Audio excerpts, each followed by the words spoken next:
Kësaj thonë që të rish e të shash atë pa cilën s'mund të rish. Unë nuk mund të ri pa dëgju lajmet nga Shqipëria dhe nuk mund të ri pa i shaj çdo ditë se më cërojnë. Ashtu si kënaqem që dëgjoj ca lajme, nuk dëgjoj lajmet që duhen dëgju, jam i pakënaq, dëgjoj lajmet që s'duhen dëgju, por ai është informacioni dhe ata dëgjoj. Për shembull, në Shqipëri, për mendimin tim për popullin e thjesht, lajmet që duhet jenë të përditshme, edhe s'duhet ndanë gazetarët, jo të bëjnë ata që ka vendimi mori Spaku sot që janë qana burokratike, janë lojra, por për shembull, ushqimet që vinë nga Serbia janë kanceroze. Lajmet duhet jenë të përditshme nga mediat, nga gazetat. Nuk janë, vetëm ndonjëherë kur na lohet ndaj kamion me mallra serbe në kufi. E dyta,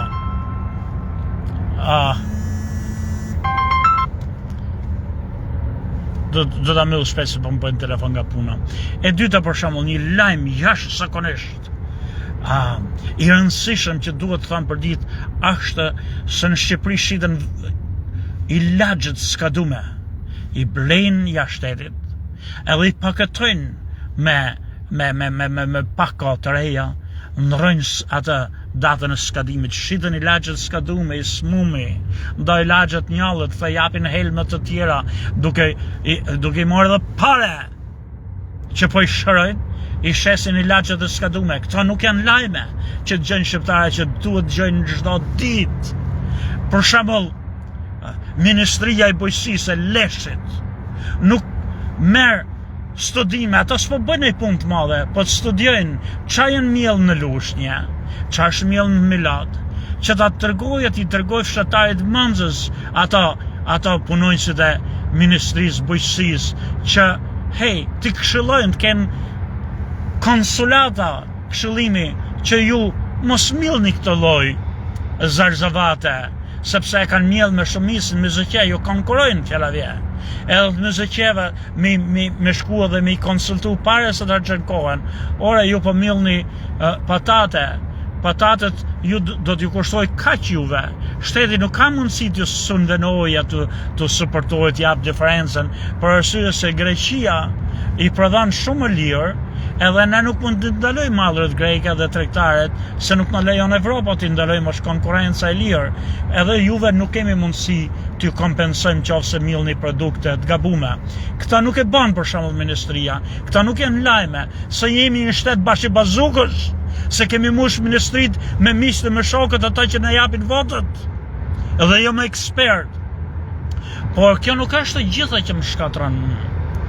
Mënyra bile dhe ato pak lajme që japin, me çfarë mendje lehtësie, me çfarë idiotësie, me çfarë pallogjikësie, edhe mënyra se si e flasin gjuhën, nuk e kanë fjalën nga këto korrespondentët e rrethëve që flasin një ton që sa është shqipës, një diksion që sa është shqipës, një ndalim në përpika, tamam si ato që kanë të smundjen, që thanë vazhdimisht që nisat edhe duket sikur po ezdrahaba sikur përsohet, ezdrahaba, por nuk po thejmë edhe për këto, që ka plotë për plotë që flasin shqipën bukur.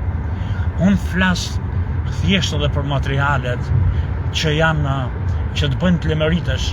Ishte një lajm sot, mes lajmeve gjatë, sa lajme koti, lajme të përditshme, mirë për që, jo vetëm që s'ishte i sakt, jo vetëm që s'ishte i qartë, që edhe ata që kanë shkrujt, jam i sigurt që ja kishin shkrujt me ChatGPT, se nuk flet njeriu në të formë, edhe turp gazetare duhet të përdor ChatGPT-n, internetin, për në material të shpejt që mund të mbledh, po jo për logjikën e shprehjet mendimeve. Si ishte? Lajmi ishte i tillë që qeveria ka ullë çmimet e ca ilaçeve.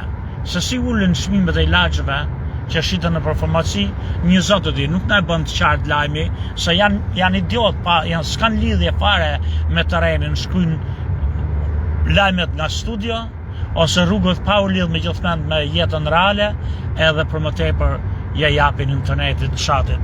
Pra, qeveria, sipas lajmit, pas ka ulë ca çmime ilaçesh. Këto çmime ilaçesh, si e mëson ti se s'jep lajmi, duke mundu të dëgjosh, këto ilaçe që janë ulë çmimet, farmacit I kanë ble më shtrenjtë se sa qeveria I dëdëroka të ulin çmimet. Edhe farmacit dalin me humje, natyrisht del me humje, kur ke ble një mall më shtrenjtë nga ai tregtari I madh si shumica. Ne I quajmë wholesalers, but ju përdorni shumica. Këta në qoftë I kanë ble ilaçet nga shumica me $10, këta nuk mund I shesin me 3, sepse dalin me humje.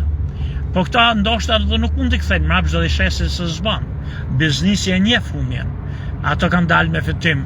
Jetë mot, sepse dilën me humje me një prodhim, nuk është në gabim dhe s'duhet nxitoj shteti të shpëtoj, sa ata që kanë farmaci kanë 2 lek, kur shteti nuk ka shpëtu fshataret, për shembull, që prodhojnë në MZQ kryesisht, që punojnë ditë natë, nuk shesin prodhimet, nuk ardh shteti me shpëtu me dhanë paret, edhe ai farmacisi bën një biznes. Sot ka ble një ilaç që do ta shes më lirë, se ashtu I thot shteti, por ka hum pare, nuk ka pse kompenso shteti, edhe nëse shteti ka pas ka fuqi t'i ul ilaçet. Por këta unë nuk jam ka fol, se nuk është në fushën time, nuk më takon. Ajo që unë jam ka fol është, thoshtë aty, janë ul ilaçet për të mos ja thonë emrin një ilaçi.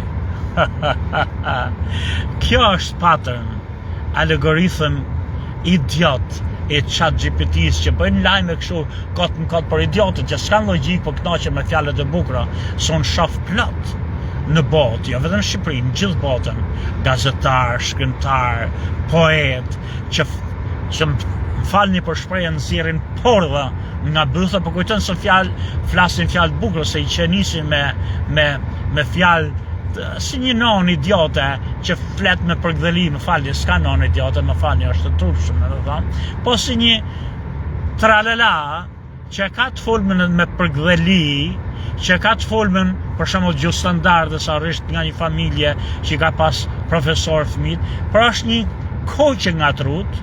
Natyrisht që fjalët I ka duken të përgdhelshme, duken fjalë të latushme, latu të lëmume, por që s'ka pikë logjike, nuk ka pikë logjike. Edhe shif çka thoshte ky lajmi, pra në I bë me ChatGPT, se s'mund njeriu të bëj ignorancëllike në të shprehur të tilla, që janë ul ilaçet për mos me ja përmend emrin, që mos ja përmendim emrin për një ilaç. O idiot, o psikopat, kjo është algoritëm I ChatGPT-s I internetit që se kupton logjikën, po ka pattern, ka shablon, ka një lloj strukture që mund të përsërisësh.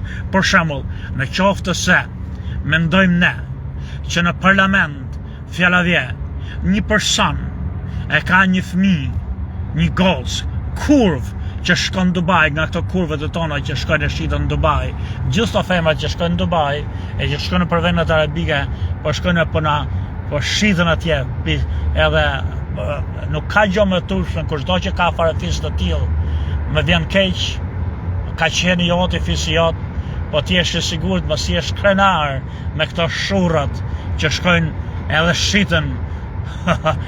Më fal, I maturojnë ata shejikët që janë bo djersat 7 palën, 700 qalma e shëllëre, para I mrapa, e na vinë me pare këta shura. Por e kam lafin, në qoftë se një gazetar do thotë që kjo është një plag e madhe dhe përhapën Shqipëri, sa që dhe parlamentarët, edhe gocët dhe kalamajt e parlamentarëve janë përfshi në këtë përsodicion, por që nuk do ta deklarosh edhe s'duhet ta deklarosh cilën parlamentar, ti mund thush, kështu ka ndodhur për shembull edhe me një gocë, një parlamentari apo parlamentarja, që s'duam t'ja përmendim emrin. Është këtë arsyeshme, se po mbron ka arsye që s'ja përmend emrin. Po të thush një peslik të tillë që janë ul çmimet të disa ilaçeve, edhe që s'duam t'ja përmendim emrin. Ore psikopat, ore idiot. fjala s'dum t'ja përmendim emrin, është më i gjatë se sa të përmend që emrin. Kështu që ti nuk kurseve fjalë aty në lajme, nuk kurseve asgjë dhe nuk pate se çat fshesh që për një arsye që s'duhet ta bësh publike. Kjo është ajo idiotësia e duket se fol bukur se përdoret kjo që të mos ja përmendim emrin, por përdoret kur ka vend dhe kur ka logjik, mor idiot, mor psikopat. Edhe jo, s'dum t'ja përmenin emrin për diçka që s'ka rëndësi. Për shembull, Dardha Mahomel është një dardhë që ka Sami Gjoka, për s'dum t'ja përmenim emrin. Kjo është turp, ti s'digjuan, përmendet emri i dardhës, përmendet emri i laxhit. Edhe është më shkurt, më sakt, më bukur, lajmi sakt, lajmi vërtet.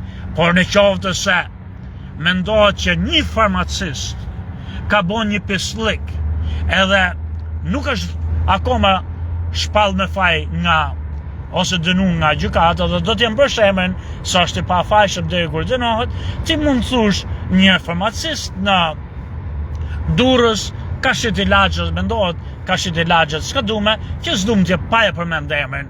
Pa e këtu ka kuptim, ka një arsye, se bon vëki lajmi nuk është i sakt, bon vëki dikush ka shpif, por jo kur ilaçi që është çmimi dihet edhe pa e përmend emrin, s'dum t'je përmendin emrin kur ti fole shumë gjatë. Kjo më vjen, kjo më çmend, është akoma edhe më e keqe se përdorimi i fjalëve të huaja, termeve të huaja.